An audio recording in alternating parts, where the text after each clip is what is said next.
personagens, da crise, dessa espiral negativa do Cruzeiro, que já soma 4 derrotas seguidas. Parecia tudo começar tão bem com o Rogério, né? Antes dos jogos, ou antes do jogo da Copa do Brasil decisivo contra o Internacional, mas a coisa volta a se complicar.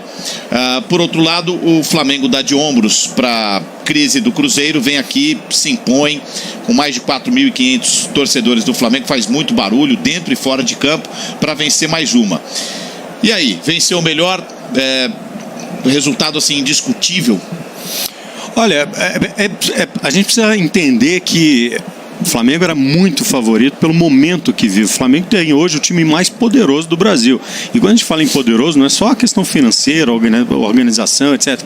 O time dentro de campo mostra esse poder. É um time que tem uma postura, uma confiança, especialmente aquele quarteto da frente. Hoje ainda estava desfalcado do quarteto, né? Mas o Vitinho entrou, nem rendeu tudo que poderia, mas mesmo assim é um time muito forte. E o Cruzeiro precisava achar uma inspiração. E fez um jogo, na minha opinião, até equilibrado. Teve um momento que cresceu, foi até melhor do que o Flamengo num pedaço pequeno do jogo. Depois o Flamengo retomou a confiança ali no ataque e o jogo foi equilibrado até o final. Foi diferente do que aconteceu com o Cruzeiro contra o Grêmio, contra o Palmeiras, quando o Cruzeiro foi amassado. Hoje não. O jogo, né? Teve disputa entre as duas equipes. Então acho que foi um avanço para a equipe do Cruzeiro, mas de fato o Flamengo é um time melhor. E uma sequência duríssima, né? Você pega o Palmeiras, vice-líder do campeonato, fora. Você até melhora. Depois você pega, já tinha pegado o Grêmio, também inspirado, né? Uma crescente, né? Também crescendo no campeonato. Venceu melhor, Grafite? Venceu. No geral, o Flamengo foi melhor. O Cruzeiro jogou bem os últimos 15 minutos do primeiro tempo. Começou bem o segundo tempo, criou 2 chances ali de que poderia ter feito o gol. Mas como o Bob colocou, né, o Flamengo está num momento muito bom, né, taticamente, fisicamente, os jogadores se impõem, um ritmo muito forte, e eu acho que mereceu a vitória. Eu falo por experiência própria. Quando eu falei no começo do segundo tempo, o Cruzeiro nessa fase, quando tem oportunidade, tem que fazer porque sabe que o Flamengo quando chegar lá vai fazer, e o clube quando entra na zona de rebaixamento, que começa a ter esses jogos, aparecem oportunidades, não faz os gols, é o script aí para brigar até o final para não cair na segunda divisão. Nada ajuda, né? Então nada ajuda, nada flui a favor, e aí as coisas acabam desandando desse jeito, né? É que assim, se você pensar um jogo do tamanho de Flamengo e Cruzeiro e Flamengo, é um jogo que pode ter um resultado aberto em qualquer temporada. O Cruzeiro já esteve nesse lugar de ser o time a ser batido, e não faz muito tempo.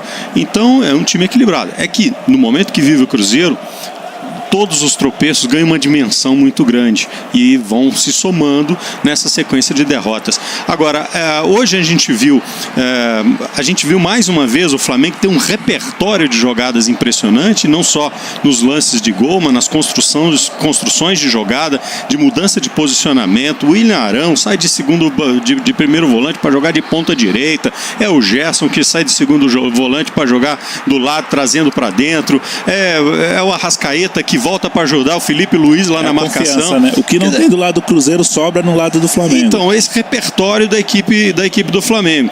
E o Cruzeiro, o Rogério Ceni ainda está tentando achar possibilidades. E hoje acho que até ele encontrou o melhor momento do Cruzeiro quando o Ezequiel entrou no jogo, jogando ali pela ponta direita, saiu o Thiago Neves e o Robinho foi jogar por dentro.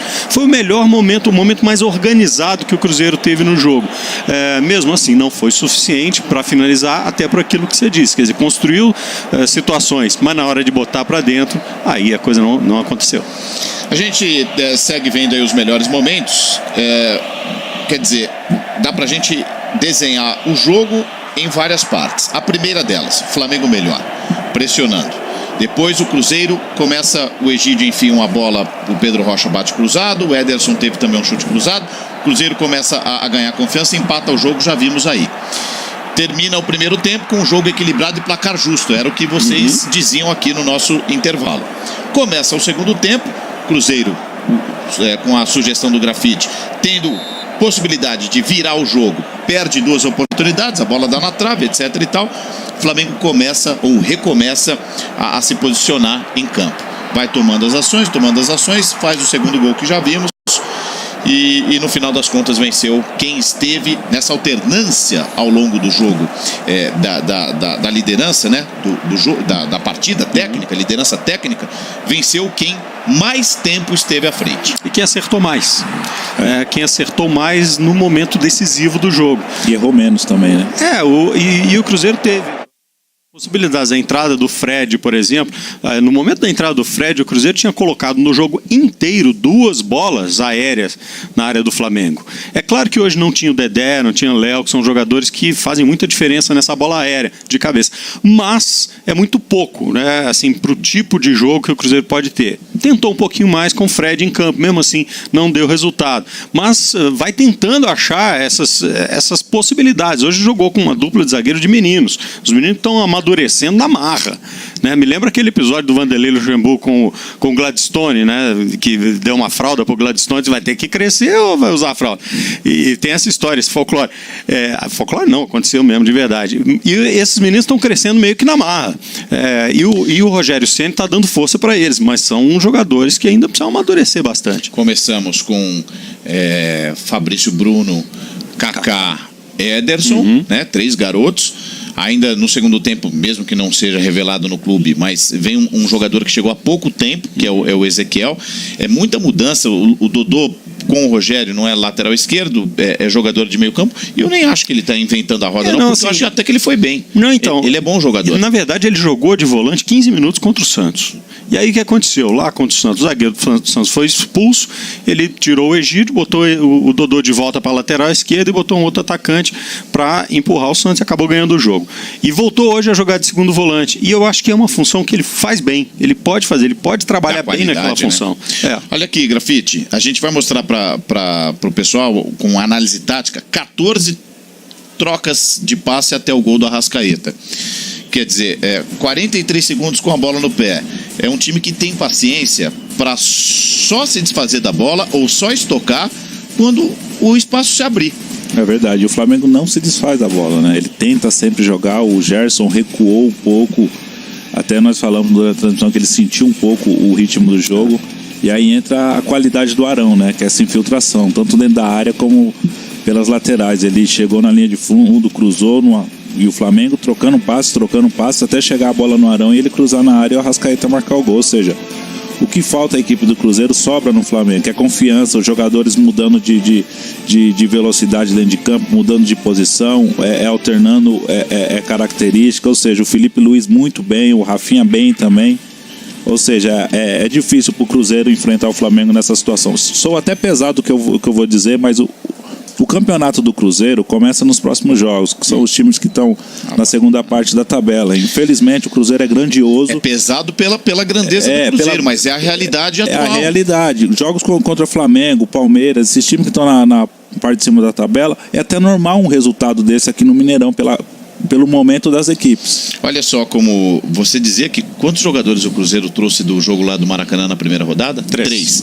O Flamengo é bem diferente. E ele faz um gol semelhante ao que ele fez, a gente está rodando, no Maracanã. Quer dizer, trocando passes, só que aí foi a vez do Arão pifar o Bruno Henrique. Quer dizer, é um time que tem uma cara, né? Que tem um padrão.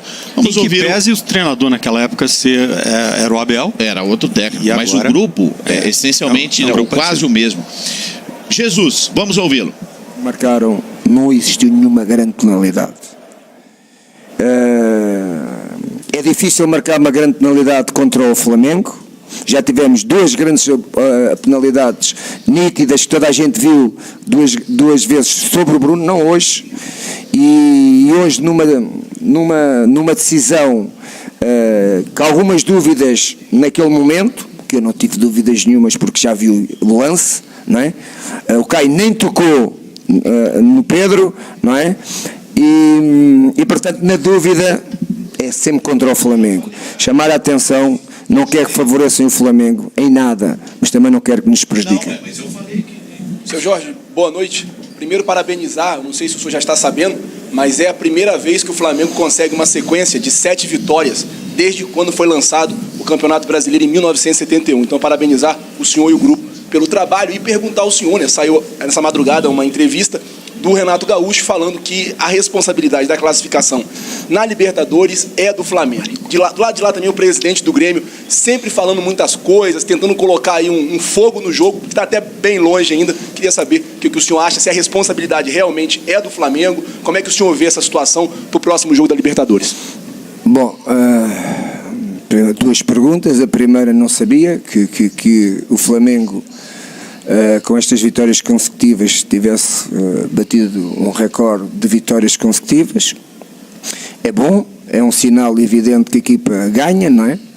Mas ganha jogos, só ganhando jogos é que se pode atingir o objetivo, mas é verdade que ainda não atingimos o objetivo, faltam muitos jogos para a decisão final de quem vai ser o vencedor deste campeonato. Agora nós queremos andar lá na frente, partimos atrás, já chegamos lá, portanto, ao top da tabela, e agora queremos defender a nossa posição com todo o respeito por todos os outros equipas que vêm atrás de nós, que têm legítimas ambições, como o São Paulo, como o Corinthians, como o Santos,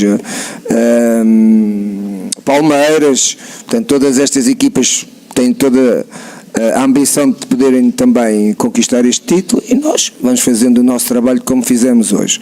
A segunda pergunta, só quer dizer que eu nunca ganhei nenhuma Libertadores, portanto o treinador do Grêmio tem muito mais experiência que eu. A equipa do Grêmio já venceu 2 ou 3 Libertadores que eu saiba. Portanto, é uma equipa nesta competição muito mais experiente que eu, e o treinador do Grêmio, porque já ganhou uma Libertadores, tem muito mais experiência, é um treinador muito mais qualificado que eu, e portanto nós vamos fazer o nosso trabalho passo a passo, que é aquilo que temos vindo a fazer até agora. Bom, lembrando que a entrevista do técnico do Flamengo segue no Globoesporte.com/Flamengo, na página do Flamengo. Vocês já perceberam que o jogo de palavras segue, às vezes com uma soberba mais aqui, outra ali, às vezes com uma humildade, que é justamente para jogar a responsabilidade ironia do outro lado, uma ironia.